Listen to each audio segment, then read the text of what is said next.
Magandang araw po sa ating lahat. Tayo po ay mag-aral at magnilay-nilay muli ng salita ng Panginoon. Ang ating teksto po ay mula po sa Kawikaan 5:21. So babasahin po natin sa wikang Tagalog. Sabi doon, ang paningin ni Yahweh sa tao ay di inaalis.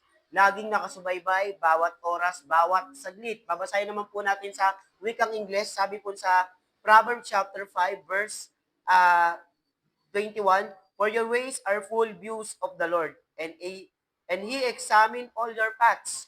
Sa ulitin ko, for your ways are full view of the Lord, and He examine all your paths. May kita po natin, it was written by Solomon, no?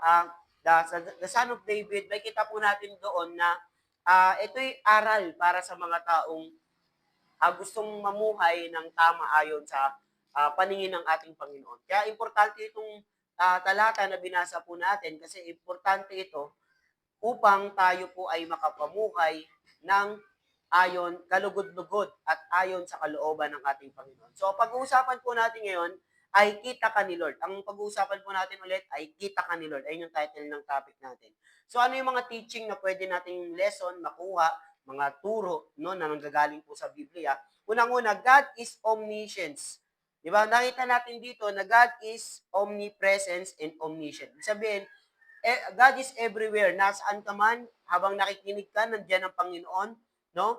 At omniscient, alam niya yung laman ng isip at puso natin. Meaning, nakikita niya lahat at walang sino man ang makakapagtago sa Diyos. Di ba? Walang sino man ang makakapagtago sa Diyos. Di ba makikita naman po natin na sa context na God is aware of all your paths. Di ba sabi nga doon, di ba? For your ways are full view of the Lord. Examine all your paths. Meaning, may kita natin, God is aware of all your paths. Every decision you make. Di ba, yung every decision na ginagawa mo, alam ni Lord yan. Every direction we choose. Di ba, lahat ng direction na pinili po natin, ay alam po ng ating Panginoon. Whether sa public or private life natin, alam din ng Panginoon. Alam niya rin kung ano yung public life mo, alam niya rin yung lalo yung private life mo. So ito hindi lang tungkol sa moral behavior, pero alam niyo po ba na nangungusap si Lord pati sa ating kaisipan, sa ating mga gusto, mga layunin, mga desire, and even mga intention. Di ba? Kaya, uulitin ko po, kilala tayo ng ating Panginoon. Kilala tayo ng ating Diyos na buhay. Kaya importante po na ito yung unang katotohanan na dapat nating malaman dito po sa talatang binasa natin. Ulitin ko po yung talatan sa Tagalog. Ang paningin ni Yahweh sa tao'y di inaalis. Laging nakasubaybay bawat oras, bawat saglit. Kaya kung naiisip mo na wala dyan si Lord, nagkakamali po tayo. Lagi po nakabantay ang ating Panginoon. Bawat oras, bawat saglit. Ayun po yung pangako niya sa Biblia. So, pangalawa, living with accountability. Di ba? May kita po natin that bring us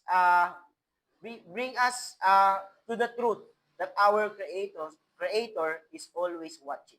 May kita po natin, dapat alam natin yung katotohanan po na ang Panginoon, ang ating Diyos, ay lagi pong nandiyan, diba, na nagbabantay po sa atin. Kailangan accountable tayo sa lahat ng mga ginagawa po natin.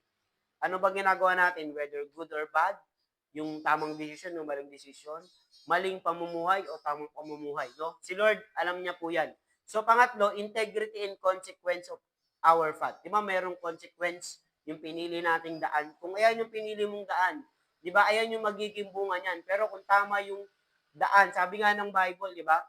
Yung daan ng matuwid ay makipot, pero yung daan ng kasalanan ay malawak. So namumuhay ba tayo sa daan na gusto ni Lord sa atin?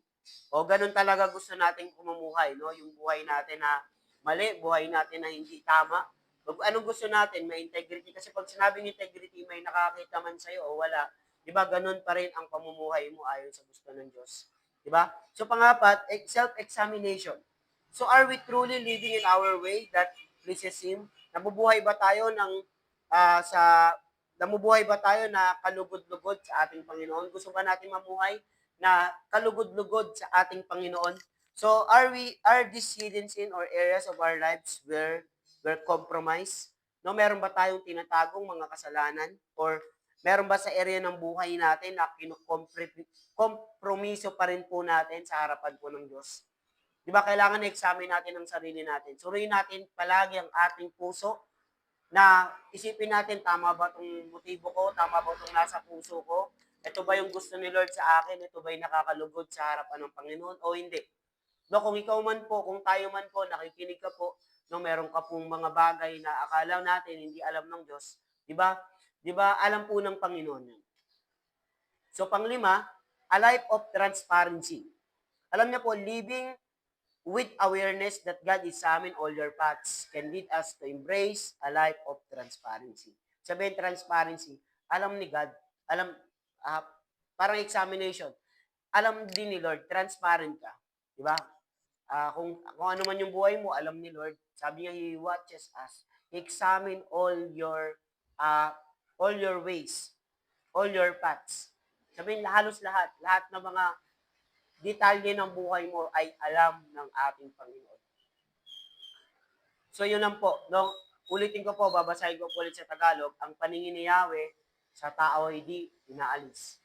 Lagi nakasubaybay, bawat oras, bawat sandali. Tayo po ay mananalangin. Panginoon, marami pong salamat sa maiksing oras na binagkaloob po sa amin. Dinadalangin ko po, Panginoon, ang salita mo, Panginoon, na magbigay po ng paalala sa amin para po yung mabago ang buhay namin. Dinadalangin ko rin po, Panginoon, sa bawat isa po sa amin na nakikinig, Panginoon. Kung meron po kami, Panginoon, mga bagay na hindi nakakalugod sa iyo, patawarin mo po kami. At ilid mo po kami sa right path, Lord, at alam mo, Panginoon, yung buhay namin, alam mo yung mga nararanasan namin, alam mo po, Panginoon, yung kung ano yung nangyayari sa buhay namin. You know every situation. Lord. You are omnipresent, God. Wherever we are, Lord, touch every hearts. Lord, change our hearts, Lord God. At naniniwala po kami, Panginoon, sa bawat nakikinig ngayon, Lord, meron kang binabago, meron kang binubunot na mga bagay, Panginoon, na hindi galing po sa inyo, Panginoon. Lord, I pray, Lord God, this morning, pinagpipray ko po, Panginoon, na ang bawat may sakit, pagalingin mo, ang bawat nangangailangan ng comfort, Lord, i-comfort mo po sila. Sa mga nangangailangan po ng financial breakthrough, Lord, blessing, Lord, pagkakaloob mo po ang biyaya, Panginoon, ang galing po sa iyo. Marami pong salamat at hindi lang ito, ang programang ito ay hindi lang umabot sa Pilipinas, kundi sa buong mundo. Marami pong salamat sa pangalan ng Jesus. Amen and amen and amen. Maraming pong salamat sa maiksing oras sa pagsama niyo po sa amin para po mag-aral ng salita ng Panginoon. So palagi po nating tatandaan na mahal tayo ng ating Panginoon. Thank you so much. God bless everyone.